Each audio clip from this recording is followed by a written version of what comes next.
Congressman George Santos has pleaded not guilty to his 13-count federal indictment, which included charges of fraud, money laundering, theft of public funds, and making false statements to Congress.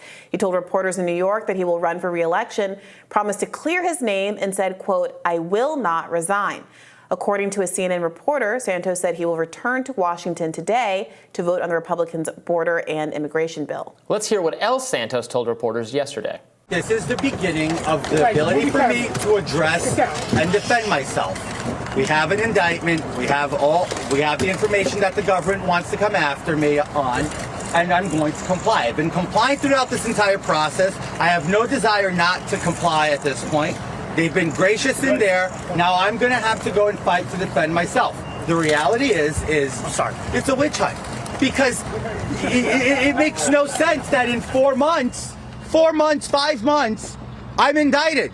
You have Joe Biden's entire family receiving deposits from nine family members receiving money from foreign destinations into their bank accounts. It's been years of exposing. A lot of you here have reported on them, and yet no investigation is launched into them. I'm going to fight. I'm getting back to that. I'm going to fight my battle. I'm going to deliver. I'm going to fight the witch hunt. I'm going to take care of clearing my name, and I look forward to doing that. The state of affairs is so bleak. Robby, what is there even to say? He's gonna fight the witches. George Santos is gonna fight the witches. Okay, but look, it came to the prosecution, the indictment has come together quickly. Maybe because he made it too easy for him in the sort of admitting to not the illegal fraud, but to grossly misstating his every aspect of his educational his personal history, his ethnicity. His ethnicity. We were talking about that. As we were preparing for this segment, he successfully tricked me because I forgot the whole Jew-ish thing, and in my memory, he was actually Jewish. So no, you had to correct Catholic. me. He says he's from a Jewish family, but is not specific about what that actually means. Of course, there was he said that his grandmother was a Holocaust survivor. Well, he talks about Jews like they're part of his own family, including in this clip that we have. Can we play that? Sit in a room with a lot of Jews, you're it's funny when the isms start coming out, right? Oh, he's such a man, she's such a man, and then they go on to the next thing, and it's like, oh, that's a punz, and it's really bad. But anyway. So that clip was from a documentary that a journalist named Blake Zeff put together. He spent months apparently talking to George Santos and has a lot of him on record. Eventually, the team ditched the project, he tweeted, because it was clear in his words, in his framing, that George Santos wanted a lot of money for the project. So that came out of that interview, and apparently he's going to talk more about it tonight on Ari Melber's show, I believe. But another one of the clips that he released on Twitter had George Santos talking about his financial issues, about his mysterious income. Santos said, quote, "I will go to the grave before anyone on this planet asks me to reveal information prior to the relevancy of my service in office.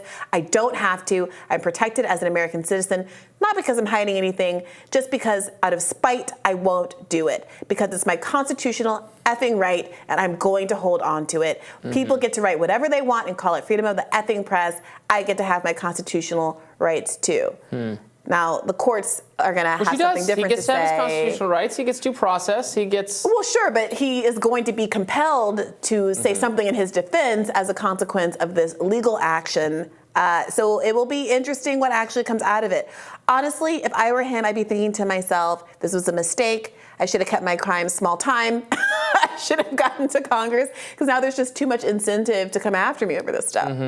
But why, his point in all this, or what he was saying in that press conference, which I'm sure will resonate with some Republicans, not in a way that gets him like off the hook, but that the belief that the law enforcement apparatus is very weaponized against conservatives and Republicans, and the slow pace of the Hunter Biden probe, and in fact the denials from Democratic persons, law enforcement people, including President Joe Biden, that there was anything to the laptop story in the first place.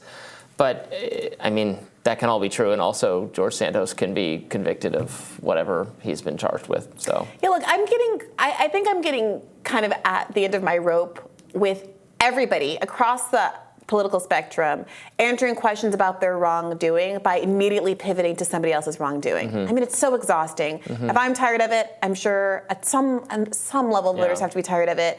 You can't say, while standing on a mountain of lies, I'll get to talking about this here mountain of lies, but there's another mountain of lies on the other side of the country that we should talk about first. But Briahna, Democrats do that too.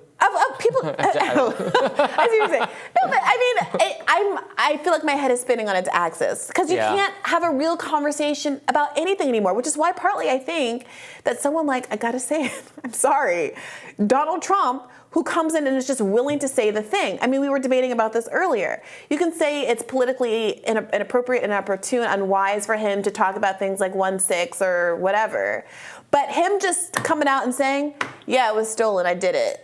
Like, I said it. What you gonna do? There's something that, with all the prevaricating that's happening in the media, is perceived as authenticity. For someone to say something that hurts themselves politically, it's hard to frame that as a lie. Well, like, why would you lie that's what against his yourself? supporters. That's what his supporters love about him, and I absolutely agree. They relish in that authenticity.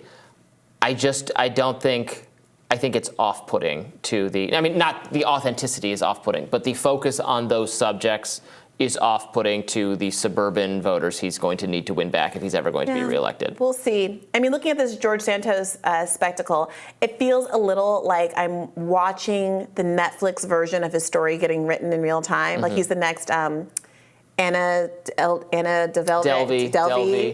Yeah, Elizabeth Holmes. These kinds of exceptionally dishonest public figure who love the spotlight, who sought it, and who are in our lives now.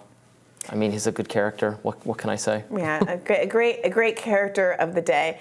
All right, well, we'll continue to follow what happens to George Santos. I'm sure he'll continue to make news, and we'll have more Rising for you after this.